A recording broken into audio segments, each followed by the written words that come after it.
19th of September 1944, Lorraine, France, 6.5 hours, the fog lay heavy over beet fields and hedgerows as dew beaded on steel like cold sweat. The morning felt tight with breath held. In the grey wash near Aracourt, engines murmured under tarps, the low thrum of Continental R975 radials and Ford GAAV AS idling in a staggered line behind a rise. The sound was patient and predatory. Beyond them, somewhere in the white, Panthers prowled, long-barreled Keck K-42s, and the raw grin of interleaved road wheels grinding slick clay. The air tasted of gasoline, damp earth, and the metallic tang of waiting. They had been told the M4 was a toy. The scorn was habitual and comfortable. To German officers handed fresh Panther brigades, the American tank was a tall silhouette with thin skin and a 75 month that could be sidestepped by discipline. Confidence rode in the turret with the Zeiss sight and Maybach HL-230 humming beneath. Arrogance felt warm on the cheek. But the land itself had chosen the terms of the fight. Low ground mist, flat light, field boundaries trimmed by poplars, and visibility that closed down to 100 meters in an instant. The countryside became a killing room. Across a scratch of road near Bisange, La Petite, the lead elements of the 37th Tank Battalion, 4th Armoured Division, waited behind hedges cut by shellfire, their antennae ticking the mist like metronomes. Silence weighed as heavy as armour plate. Inside a Sherman, the smell was oil leather, hot electrics, and nervous breath, with an SCR 508 radio whispering call signs in clipped Midwest voices. Words felt steadier than hands. Gunner and loader sat like coiled springs. Knee against traverse, palm on the breech, eyes drawn to the pale rectangle ahead, where a tank's shape would be a revelation. Anticipation turned to a trimmer. The Shermans here were a mix. M4A1s with cast hulls, some M4A3s welded and square-shouldered, 75 mm3 guns jutting like patient arguments, a few 76 MUF tubes among them, all with racks of APC and HE stacked tight.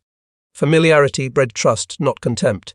In the German brigades, eager crews had been promised a harvest of easy kills, told of Tommy Cookers, and shot fires, lessons borrowed from older fields and older wars. The promise felt sweet and blinding. The fog shifted as if breathed upon, and a shape unpeeled. A Panther G, snub-nosed cupola and long gun cutting the haze. Armour painted the colour of wet straw, with a cross that looked too neat for the mud. The world shrank to that rectangle of threat. A second and third slid behind it, a file stepping into range with turret cheeks forward and hatches clamped down. Confidence turned to exposure. Hold. A platoon leader hissed into his throat mic, more habit than command. Eyes measuring the flank angle through the hedge gap as he counted road wheels and listened to range like a drum beat. Time thinned to a thread. At 150 yards the gun breech came back with a practiced jerk, steel casings warm under the loader's glove. The sight picture steady on the Panther's side plate where fog had not yet softened the outline. The shot broke like a door. Flame licked out under the German turret and curled up through the periscope slits. Smoke a hard black that smelled like burning paint and rubber long, before it sounded like panic. The silence shattered with a scream of gears. The second Panther slewed left, over-correcting. Its gun still too slow for the hedge, and the hidden notch where the Sherman sat whole, down with turret alone showing. Movement turned to mistake. A third round cracked through haze and daylight fragments skittered across wet grass. Brass tinkling against hull floor as the loader shoved HE back in the rack and reached for another AP without thinking his hands belonged to him.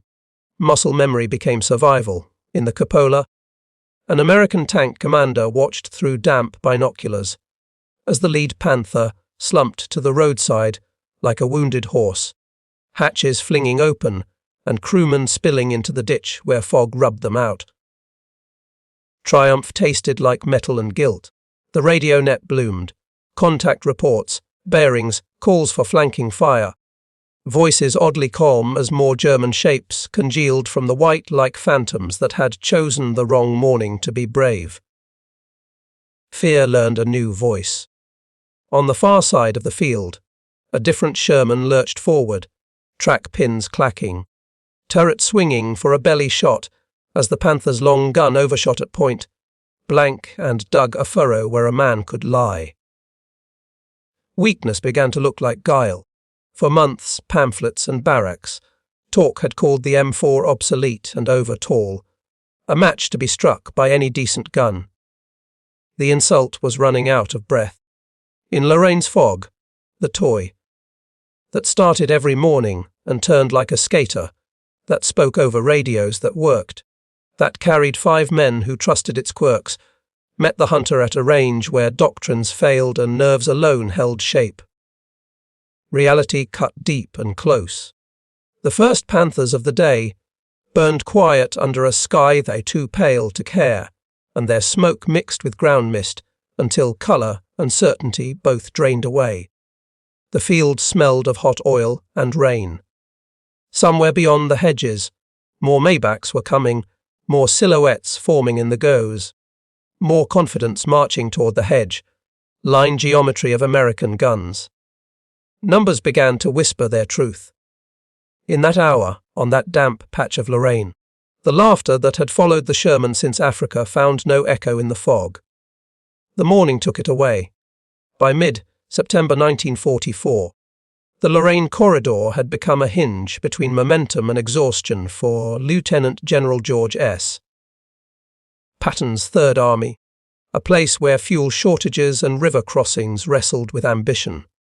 The stakes were steel and time. Sev Corps under Major General Manton S. Eddy held the Nancy bridgehead with the 4th Armoured Division as its hard, mobile fist, commanded by the restless Major General John S. Wood. The air vibrated with engines and orders. To the east, German Army Group G, shaken by weeks of retreat and reshuffling commanders, threw in a writ, formed 5th Panzer Army to seal the breach. Its mission simple and brutal: smash the bridgehead and throw Patton back over the Moselle.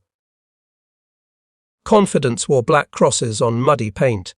Into this cauldron rolled the Panzer Brigades, numbers 111 and 113 foremost, freshly assembled formations centred on Panthers and Panzer IVs. Short on experience but long on promise. Swagger tried to cover the seams. Their doctrine expected range to do the killing, the KAB K42L70 on the Panther. With excellent Zeiss optics, could pick an M4 off across a kilometre of open ground and still have breath to spare. Paper favoured the hunter. They called the American tank a lumbering, gasoline-soaked matchstick, a machine too tall and too soft, a battlefield tourist that should have learned humility in Tunisia and Normandy. Mockery felt safe at a distance.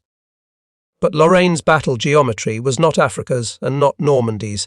It was a study in folds of ground, low, lying mist, beat fields, and hedges that could hide a platoon until it was nearly breathing on you. The landscape favoured nerve. The M4 Sherman arrived here as a family, not a single-face M4A1s with rounded cast hulls and Continental R175 radial engines, M4A3s with squared welded armour and 500 horsepower Ford GAVAS, and a scattering of newer 76 Mamet armed variants with wet ammunition stowage to tame the fire risk. The differences were subtle but mattered. At its heart, the Sherman was a 30-ton conversation between reliability and enough firepower, a tank designed to move, to turn, to talk on an SCR 508 radio, and to be fixed by men with tool rolls and grease under their nails. It was not elegant, but it was dependable. Its 75 mm M3 gun threw high, explosive shells that infantry loved and armour, piercing rounds that struggled with Panther glacis, while the 76 mm M1, when available and fed Skach-Veape, could surprise a German at immodest ranges. Trade-offs hummed inside every turret ring. Transmission and gearbox held together mile after mile, track stayed on, and the powered turret traverse and stabilizer coaxed speed into accuracy when the gunner's breath went shallow. Repeatability meant survival. Across the line. The Panther's 80mm Moles's sloped nose and long gun made a terrifying silhouette, but its side armor told a different story, and its turret traverse slowed at idle when ambushed in tight ground. Strength had blind spots. The new Panzer brigades lacked the deep combined arms backbone of a mature Panzer division. Little organic artillery, thin reconnaissance, and crews rushed through training to fill the seats. Their formations looked right on a map. When Patton's advanced paused for logistics, German planners read an opening and pointed their Panthers at the thin places near Aracourt, Lunéville, and the Sail. The counterstroke promised redemption and headlines. Yet the 4th Armoured Division had fought its way from Normandy hedgerows through the Seine chase with hard lessons. Tailored to American strengths, flexible combat commands, forward observers with radios to conjure artillery, and tanker infantry, tank destroyer teams rehearsed under live fire. Practice had made a doctrine. Colonel Bruce C. Clark's Combat Command A arranged the defense like a boxer's guard. Sherman platoons in Hull, down notches, M18 Hellcats of the 704th Tank Destroyer Battalion poised on road nets, engineers with mines and dozzers, and field artillery battalions ready to fire. Time on target. The orchestra tuned to a single conductor. 3rd Army's Air Umbrella, 9th Air Force's XIX Tactical Air Command under Major General Otto P. Wayland, stood by with P-47 Thunderbolts that turned columns into scrap whenever the ceiling lifted. Weather would decide when the hammer fell. Sherman crews knew their own limitations and leaned into their strengths close to knife. Fighting range, angle for side plates, keep the turret swinging. Call the shots clearly and let the artillery walk where the tanks could not. The radio net mattered more than paint. German planners trusted the Panther's long reach, confident that a handful of superior tanks would break the line in strokes of precision. Fog had no respect for theory. Numbers lurked behind every tactical choice. The United States had built over 49,000 Shermans by war's end, while Germany would finish only around 6,000 Panthers, and each lost tank meant a crew and a doctrine bleeding out on the same roadside. Industry loaded the dice before the throw. But Lorraine was not won by numbers alone, it was won by what numbers allowed. Spares on the trucks, fuel in the jerrycans, replacements in the pipeline, and the freedom to take risks, knowing a damaged tank could be recovered, repaired, and returned. Confidence shifted from boasts to logistics. On the 19th of September the fog descended and the equations bent, forcing Panthers to come to grips on American terms and rendering optics nearly useless at the moment of decision. The range collapsed to a heartbeat. In that hard light, the toy that seemed built to be bullied revealed the truth of its design. It started in the morning, marched where it was told, talked across echelons, and fired fast enough to matter at the ranges that Lorraine imposed. Function humbled fashion. Around Aracourt the lines narrowed until units could feel each other breathe through the hedges, and the battle that followed would test belief against reality. Panthers against Shermans, theory against practice, elite promises against seasoned routines. The field waited with wet grass and hidden angles. The M4 Sherman was not a duelist. It was a dependable accomplice that showed up every morning, idled evenly, and did what the plan required. Dependability felt like courage you could touch. Under its deck plates, two very different hearts beat to the same rhythm. The 9-cylinder Continental R9s and 75 radial, an aircraft engine repurposed for ground war, coughing to life with a throaty, circular rumble, and the Ford GAA, an all-aluminum 3.2i valve V2008 pushing roughly 500 horsepower with the eagerness of a racing mill. Power translated into trust. Its suspension rode on vertical volute springs.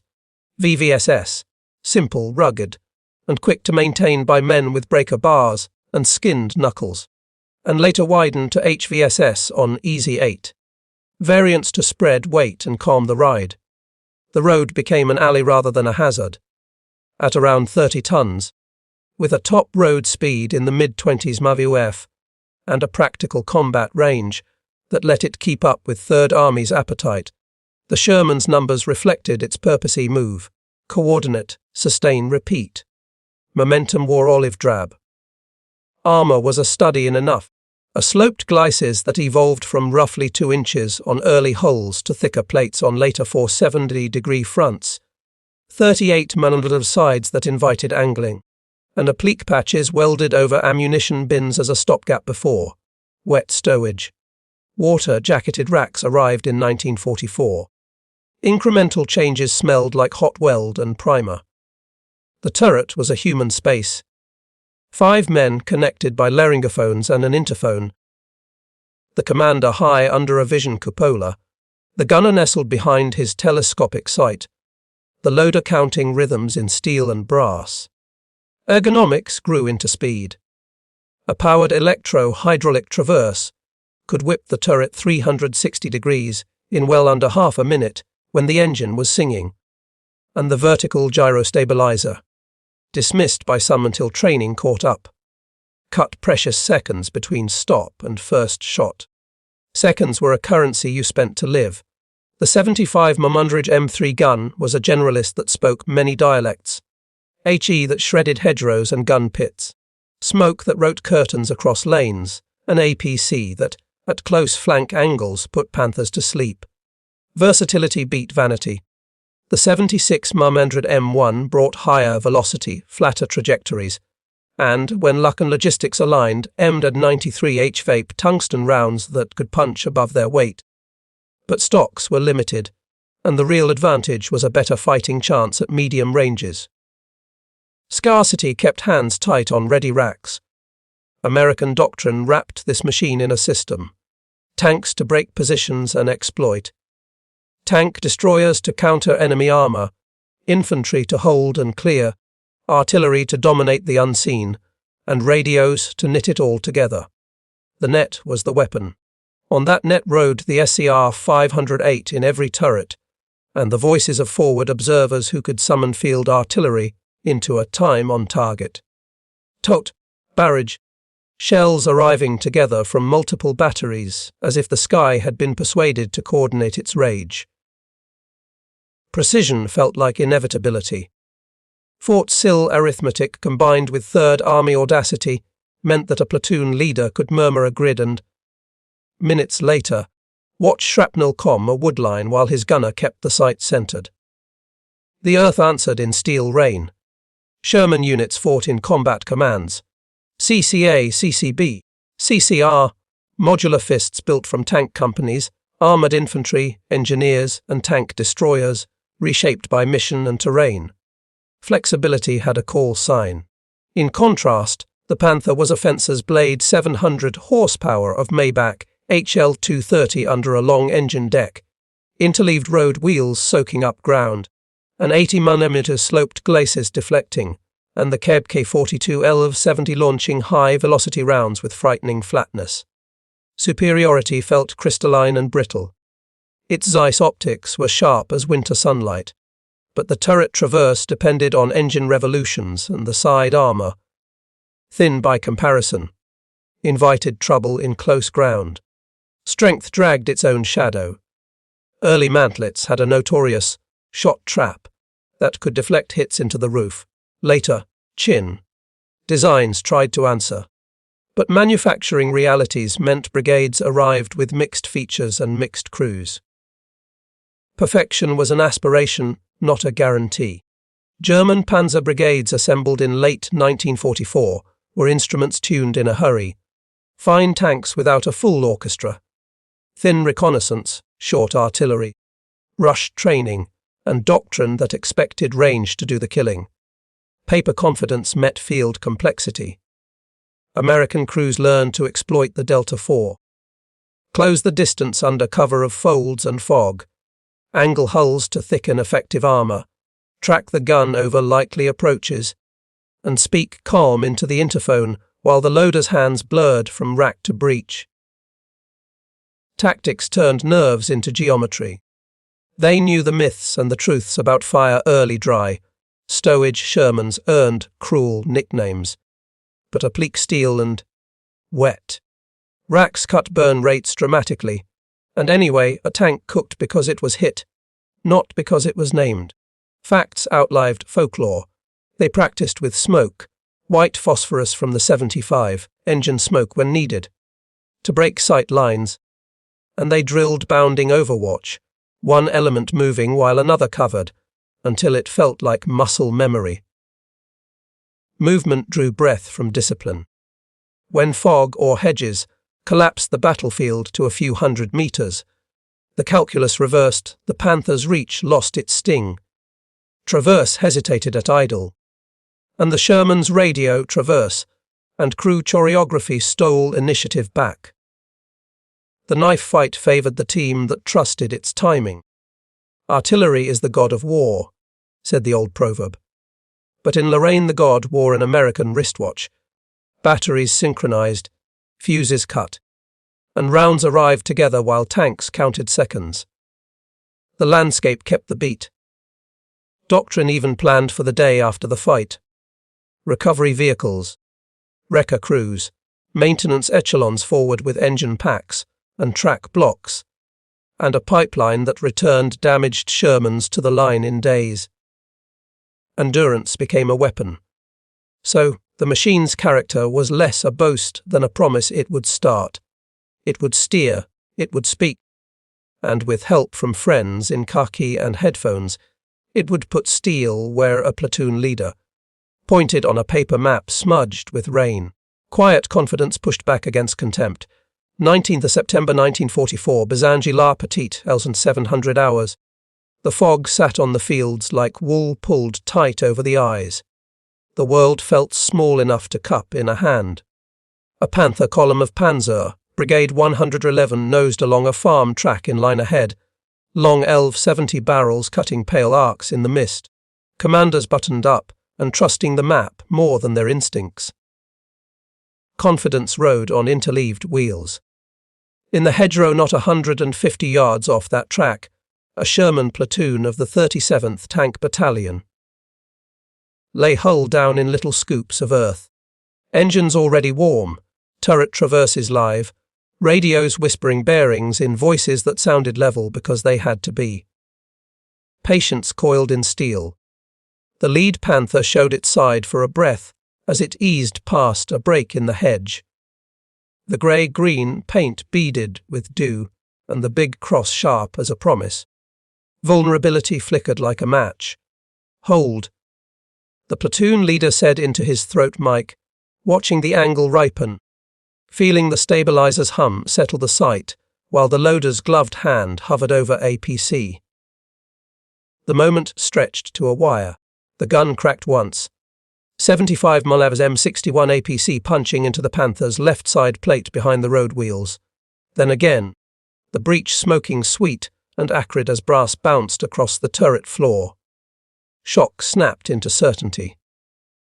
Fire licked under the Panther's turret and coughed out of the cupola as the driver panicked into a stall, the Maybach choking to silence as the column paused in confusion with its murderously long guns pointing the wrong way.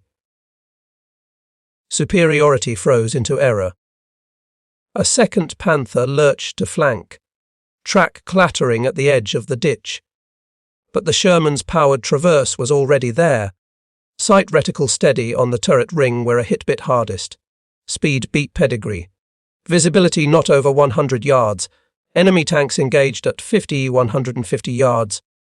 Side hits effective. Front resisted. The after-action line would read in the 37th's report that night. The language was dry, the scene was not. To the south, an M18 of the 704th Tank Destroyer Battalion nosed up on a lane and dashed like a sprinter across an opening to take a quartering shot, its 76 snapping fast AP into a Panther trying to pivot. Audacity outpaced armour. Artillery observers, crouched behind low stone walls with binoculars full of grey, murmured grids into handsets, and a few minutes later a time on target stitched the hedgerow with shrapnel that hissed in the wet grass. The sky learned to arrive on time. Inside one Sherman, the loader worked the ready rack with a rhythm that felt like music. AP, AP, HE for the half track, smoke if it turned bad, while the commander called calmly, left one more mill, on, fire, repetition became survival. The third Panther in line tried to swing its gun through the hedge to find the muzzle flashes, but with engine revolutions, lo, the traverse was a stubborn crank, and a 75 mm shell took the turret side and turned the vision block into glitter. Precision shattered into panic. German crews had been fed stories of Tommy cookers from Africa and Normandy. Now they were trapped in a geometry that stripped away range and optics and left only angles, nerve, and the speed of a power-assisted turret. Memory tasted like ash. On the net, Colonel Bruce C. Clark's CCA voice cut through, steady, clipped, shifting a company to the right, feeding engineers to a roadblock, pulling an artillery battalion's sheaf 40 yards, to avoid the friendlies he knew were there. Control felt like a hand on a shoulder. A Panther tried to back into a copse, smoke popping weakly from its launchers, and the Sherman gunner, trained to breathe out and press, walked 2 HE into the trees to blind it, then put a third AP through the whole flank when the silhouette wandered into the open again. Training wore a human face. For a heartbeat the fog lifted in tatters, and a handful of long-barreled silhouettes appeared across a beat field, like grey ghosts on parade, and the American line, low and quiet and ugly in its dirt holes, spoke as one. The sound was a hammer. Panzer Brigade 111's radio net, thin and inexperienced, filled with overlapping orders. Forward, back, left, hold, that cancelled each other in the soup of fear, and a crew bailed from a burning turret to collapse into the ditch, their blackened hands bright against wet clay. Confidence bled colour. A Sherman edged forward, tracks rattling over a culvert, and at 30 yards the Panther's gun barked high, gouging a trench in the bank where a man could lie. The American tank answered with a low punch into the belly plate. Power turned intimate. On another lane, a Panther finally found a Sherman's front and fired straight, the impact ringing like a church bell and throwing sparks, but ricocheting off an angled glacis, leaving white scars and a shaken crew that kept working the drill. Fate wavered and moved on. The fog thickened again as if offended by clarity, muffling the cries and the clatter, and in that padded world the last Panther of the first thrust ground to a halt with a snapped track, its drive sprocket hanging like a broken tooth. Motion died to stillness. When it ended, the field was a tangle of steaming armour and torn hedges, gun oil and singed paint, and men who stared at their hands as if they belonged to someone else. Disbelief tasted like rain. The long-range hunters had walked into a knife fight at dawn, and the toy that was supposed to burn had waited, listened, counted, and then cut. The lesson arrived with the smell of hot steel. The fog did not lift the next morning, nor the morning after, and the fight stretched into a week of ambushes, artillery calls, and sudden muzzle flashes across the Aracourt arc. Persistence bred a harder edge. Panzer Brigades 111 and 113 kept coming at dawn and dusk, trying to lean on surprise and the Panther's reach, shifting axes toward Juvelais, Arachicourt, and the low ridges north of Lazay. Repetition turned into attrition. American tankers adapted in hours, not months. Sherman platoons slid laterally behind hedges. Prey registered artillery on field boundaries and drilled the same weight, angle, side shot. Routine until it felt like a reflex. Simplicity became deadlier than elegance. After-action notes from the 37th Tank Battalion kept the language flat. Visibility 150 yards. Side hits effective, front resisted. But between the lines was the thump of blood in the ears. Clarity wore a monotone. Engineers cut hasty hull down notches and laid mines on likely lanes. Armoured infantry screened with bazookas at boke-edge corners. And M18 Hellcats prowled the road net like lean greyhounds, pouncing where panthers hesitated. Coordination closed the trap. The Sherman families themselves evolved under fire. More 76 M1 guns filtered forward. Wet ammunition racks tamed the flash, and precious M93 HVAP rounds. Tungsten cores guarded like talismans were saved for the long-barreled shapes that broke through the mist. Scarcity sharpened intent. Men bolted spare track and sandbags to glacis plates and side skirts, knowing it was more comfort than cure. While shops issued duckbill track extenders to bite Lorraine's mud and spread the weight. Superstition met engineering. Gunners learned to let the stabilizer hum as the driver crept, to use smoke like a sculptor's hand, to call a tote on a hedge where they knew a gun had to be, and to breathe out before the squeeze. Craft beat panic. Across the line, German brigade staffs changed their playbook at a cost. Attacks moved earlier. Infantry screens thickened with Panzerfaust, and panthers tucked into copses and farmyards watching down lanes, rather than parading across open beat fields. Fear began to influence geometry. Orders increasingly warned against daytime movement unless under cover of mist, and crews spoke the same two words when the sky brightened. Achtung, jabos. The sun itself felt like an enemy. When the ceiling finally lifted on 24 September, XIX Tactical Air Command came in low and hard, P-47 Thunderbolts riding treetops. Skip bombing and strafing columns caught between villages, while gun camera film stitched bright white impacts across engine decks. Relief sounded like radial thrum and 50 caliber chatter. A pilot's laconic claim. Armor concentration. Multiple hits. Good results. Showed up in the ops log beside grids east of Aracourt. The understatement left a long shadow. On the ground it looked like this. A panther idled at a crossroad, while its commander argued with the map. The sudden roar from behind the hedgerow as a jug flashed over, the sparkle of tracers, and the hammering concussions of 500 ball.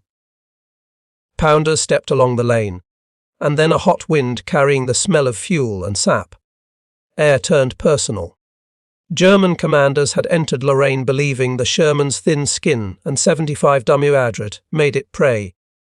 Now they wrote home about artillery that arrived, faster than one could take cover, and fighters that ruled the day.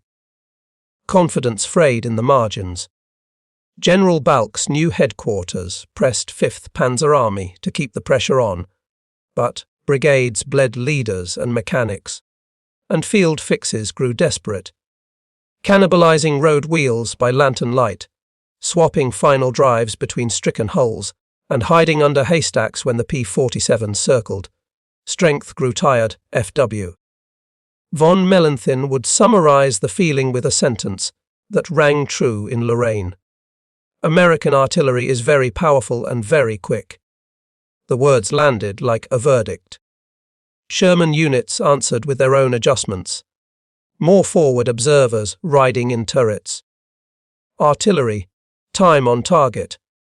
Rehearsed until batteries could move the Schiefer hedgerow's width between salvos, and cavalry screens probing for the next German pivot. The net pulled tighter. Each day's Tawley told the same story. Panthers lost to side shots in fog, to artillery sprung from a grid square, to rockets and bombs that found them on the march, while American losses were recovered, repaired, and in many cases back in line 2 days later with new track shoes and a fresh barrel. Endurance began to look like invincibility. On the 25th of September, as the mist thinned to a bright wash, a German thrust south of Lesy folded under combined fire. Shermans snapping to flanks, Hellcats punching quarters, and P-47s hosing the road, until the last tank in column reversed into the ditch and stayed there. Momentum tilted and stayed tilted. Reports from Lvi Panzer Corps spoke of heavy losses in tanks, lack of fuel, and enemy air making daylight movement impossible.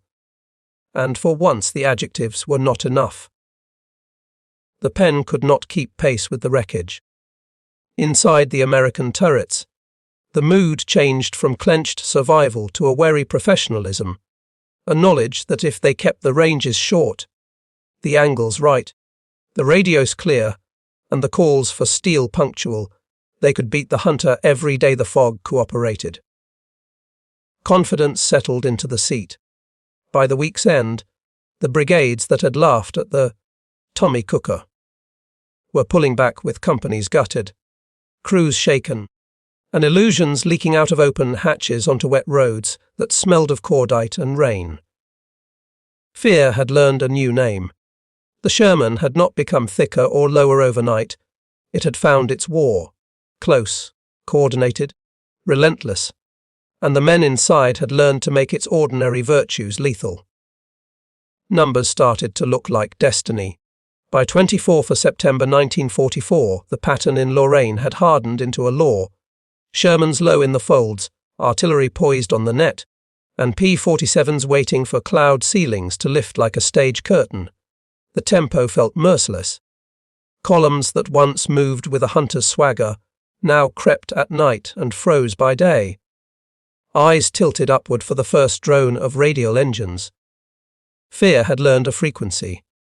Combat Command A pushed and pivoted across the Aracourt ridges, Shermans trading hull, down notches at a whisper while forward observers counted seconds on their watches and slid. Time on target. Sheafs hedgerow by hedgerow. Precision was a pressure that never let up.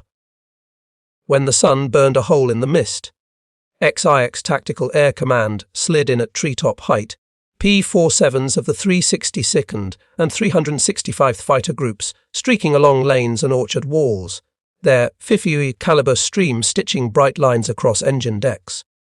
Achtung Jabos became a reflex more than a word. Gun camera film later showed the truth without sentiment. White flashes at turret crowns, black smoke knotting into hedges, figures scattering for ditches as bombs walked up a road in measured strides. The images felt colder than the flames.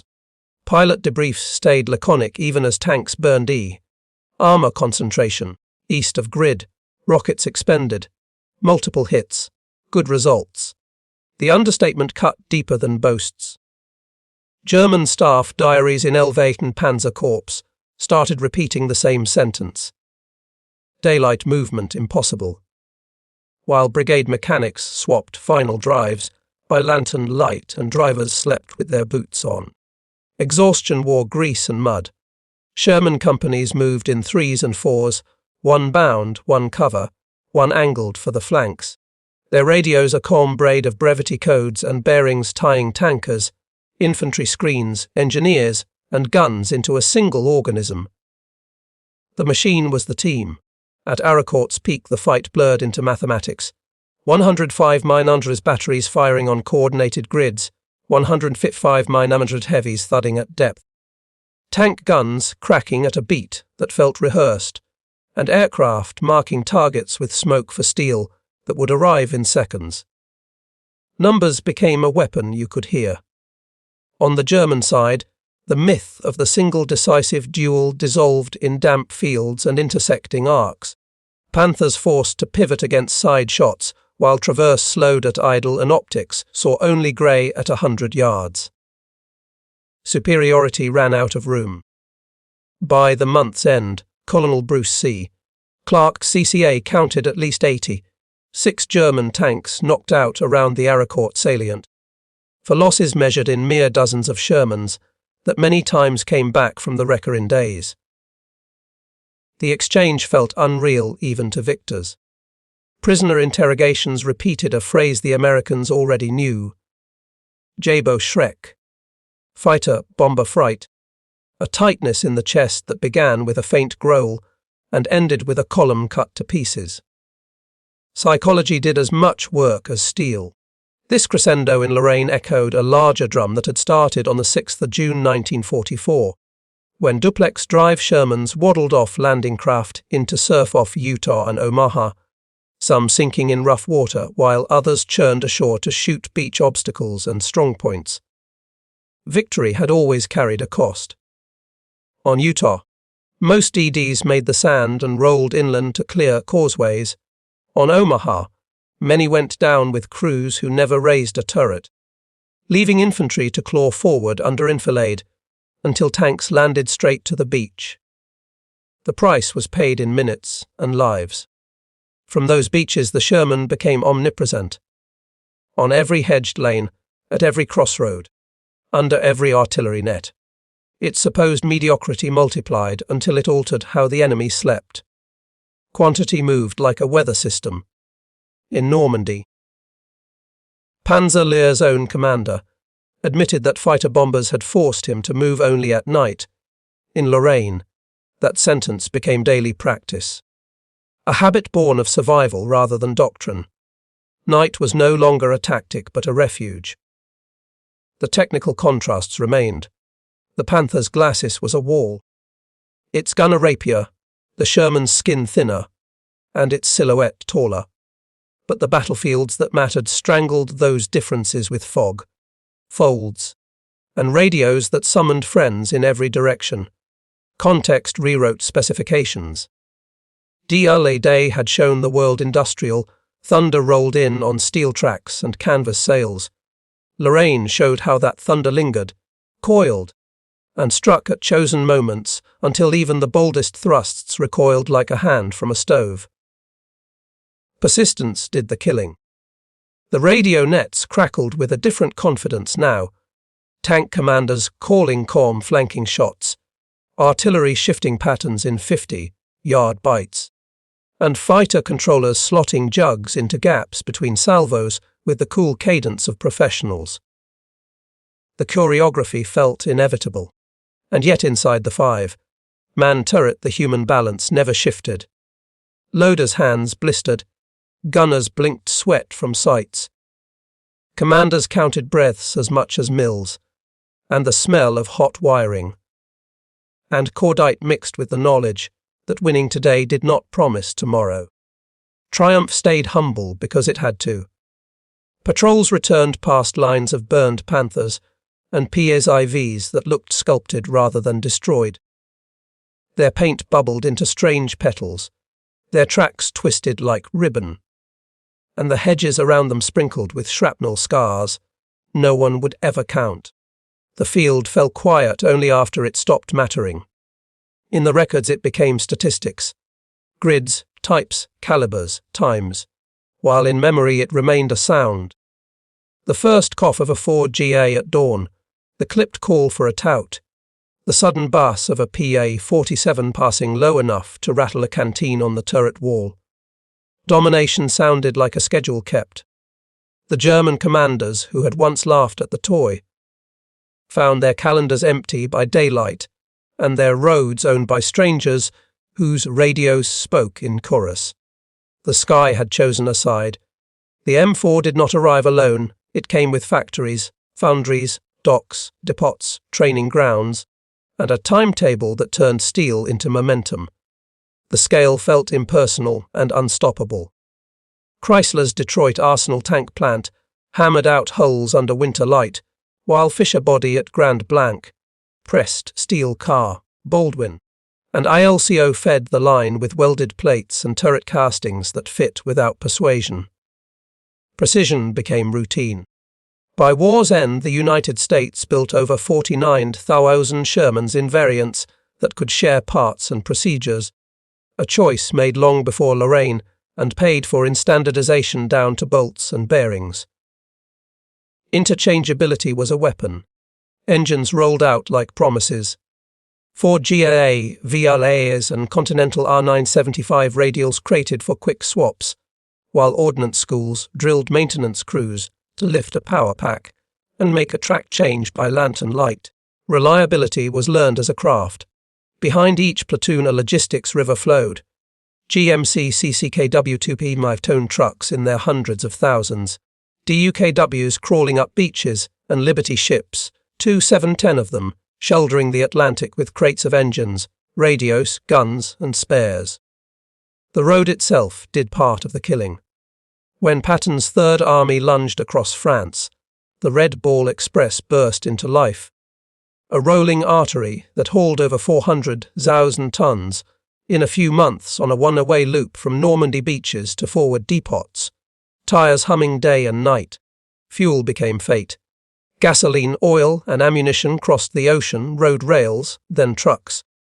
Then jerrycans into armoured columns that drank hundreds of thousands of gallons a day, and when that river faltered, the advance paused like a living thing denied breath.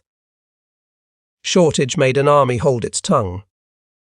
Inside the depots, stacks of 75 mm Airborns and 76 mm rounds rose like hayricks, with tracer smoke and white phosphorus mixed among APC and HE, while HVAP, tungsten cord and precious, was rationed to companies that would need a surprise at range. Scarcity sharpened choices. Artillery did its own arithmetic. 105s and 155s filling gondolas and flatbeds, fuses cut to fractions and schedules since to watches, so that time on target could be promised at the far edge of the map. The clock became a cannon. Training made the rest of the math work. Fort Knox and desert training center turned civilians into crews who could speak turret language in weeks, with gunnery tables and stabilizer drills building speed into accuracy. Skill was manufactured like any other part. When a Sherman went down, recovery was not an afterthought. M32 tank recovery vehicles came up with AHO frames and tow bars, wrecker crews ducking incoming to hook, pull, and haul the wounded to ordnance companies that lived by the creed. Repair, replace, return. Endurance wore grease on its sleeves. Even air power had a factory smell. Republic built over 15,000 P-47 Thunderbolts. Pratt & Whitney shipped R-2800s by the boxcar. And pilots flowed from training commands into XIX Tactical Air Command until Jebos felt like weather rather than decision. The sky was stocked like a warehouse.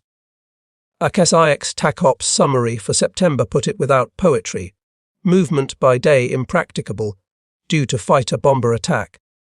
Armoured targets destroyed by rockets and gunfire. The sentence lacked emotion because the film would provide it. On the other side of the lines, the Third Reich's industrial lungs were collapsing. Synthetic fuel plants at Luna, Palitz, and Bleckhammer hammered by the oil campaign until training hours fell and engines coughed more than they roared.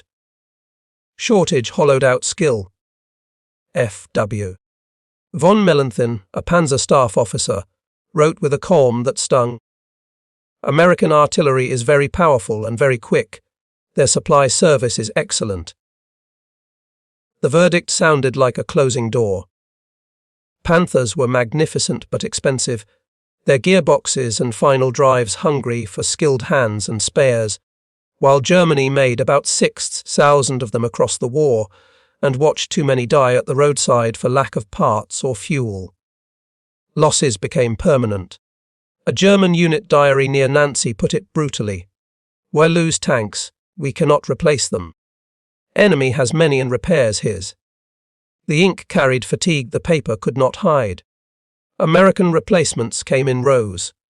New crews from the Armored Force replacement training centers, freshly painted hulls from depots, crates of road wheels, idlers and radios stacked higher than a man, and commanders could risk a plan knowing the system would catch the fall. Risk turned aggressive. Convoys moved under MPs waving flags, way stations serving coffee at 0300, and mechanics catching sleep on creepers, while behind them quartermasters pushed requisitions through a bureaucracy that had learned how to be fast. Speed found a desk and sat down. The same river carried fear to the enemy, because when a column was cut up at dawn it reappeared by noon, and when a battalion took losses it showed up again 2 days later stronger, not weaker, with the same call signs on a net that never went quiet. Resilience felt supernatural. Numbers measured the pressure, but missed the feel. Spare barrels reamed and ready, radios tuned and typed. Tank treads draped over sawhorses like sleeping serpents, and line chiefs with clipboards turning midnight into morning. The routine had teeth. Allied industry did not make a better duel. It made more tries, faster repairs, and 1,000 small certainties that added up to decisive. Quantity translated into quality over time. German brigades in Lorraine had come to prove a point with superior machines, but their point sank under the weight of tonnage, timetables, and a net that fed the front without stuttering. Pride met a conveyor belt. The toy survived because factories, fuel, and training kept hands on its steel, because ships and trucks kept its heart full, and because the people who scheduled the war treated minutes as ammunition. The avalanche buried laughter before the echo could return. When the smoke drifted low over Aracourt, and the AARs clacked into form on typewriters, the battle's noise collapsed into lines of grids, calibers, and ranges. Memory kept the smell of hot oil and rain. Officers boxed the weak into cause and effect. Fog, fields, flanks, radios, artillery, while crews rinsed soot from faces and counted who did not climb back into the turrets. The quiet felt earned and cruel. Even the enemy found the words to explain defeat. Panzerstaff officer F.W. von Mellenthin wrote, with a professional sting, "American artillery is very powerful and very quick. Their supply service is excellent." The sentence closed a door softly. Corpse diaries in the West captured a recurring verdict. Tagesbewegung unmöglich. Her daylight movement impossible. A line born of the hum of Pito 47s and the inevitability of time on target. Fear learned to write in German ink. The toy. Sherman had not become a different machine in Lorraine. It had revealed what it was designed to be. Reliable, repairable, and numerous, with radios that stitched it into a larger organism of guns and wings. Strength hid in plain sight. Its evolution answered real pain. Wet stowage. Water-jacketed ammunition racks that cut brew-ups from roughly 2/3 of penetrations to closer to 1 in 10. More 76 mm guns where they mattered, and the same powered traverse humming under a commander's elbow. Small changes saved living men. The American way of war put minutes on a schedule and dared the enemy to try to interrupt it. Spares in crates, engines on slings, ammunition in mountains, and a net that made an artillery promise arrive as steel rain. Precision turned into culture. Patton himself had snapped at the limits of that river. My men can eat their belts, but my tanks have got to have gas. And in September 1944, Third Army learned how thin momentum could be when fuel went missing. Hunger taught humility even in victory. Around Aracourt, Colonel Bruce C. Clark's CCA reported dozens upon dozens of German tanks knocked out, 80 plus in their tolly. While their own losses, painful as they were, often rolled back from the wrecker in days with new track shoes and a fresh smell of paint. Endurance became an arithmetic the enemy couldn't match. Armour schools would teach this fight as a case study in combined arms and operational misuse. The piecemeal commitment of Panther, heavy brigades into fog, and folds against an enemy wired to artillery and air. Doctrine found a cautionary tale. Museums now preserve the silhouettes that once stalked each other in that grey. An M4A3 at Fort Moore, a Panther at Bovington, steel hoax under clean lights with placards that talk of slopes and guns and production runs. The silence around the masks for the sounds they no longer make. Visitors lean close to cast steel curves and welded plates, to Zeiss glass and periscope slots, and imagine fog on beat fields and the moment a reticle settles at 150 yards. Ghosts live in turret rings. The Sherman's story did not end in Lorraine. Easy 8. M4A3 EAs with HVSS would climb Korean hills, and Lend-Lease M4A2s would fight under Red Army stars from Vistula to Berlin, while post-war armies on every continent kept the type in service, because it could be maintained by men with tools and will. Longevity turned utility into legend. The Panther's legend remained knifey bright, the Glacis implacable, the Elva 70 deadly, but even admirers admitted the truth that Aracourt underlined. A brilliant blade cannot cut thick fog, and a single duel cannot stop an army with depth. Brilliance met the limits of time and space. Gun, camera, film, and IAR pros captured the same lesson by different means. White flashes on engine decks. Movement by day impossible. Tanks engaged at 50 to 150 yards with side hits that decide the matter, until the narrative ceased to be argument and became accumulation. Quantity assembled its own quality, and layered beneath the numbers was the human cadence that never changed a loader's blistered palm. A gunner's breath held at the squeeze, a commander's voice steady on the interphone, and the relief that sounded like a Ford GA catching on the first try at dawn. Humanity anchored the machine. So the laughter that followed the Sherman from Africa through Normandy thinned in the fields of Lorraine, replaced by a harsher respect and a grudging acknowledgement in enemy diaries that sounded like resignation. The joke had an answer now. From mockery to myth, the M4 became a symbol of a nation's way of war, an everyday machine made terrible by organization, practice, and a river of fuel and shells that never quite ran dry. The avalanche of steel found its slope. They called it a toy, until the toy kept showing up. They laughed, until it overran them with sheer numbers.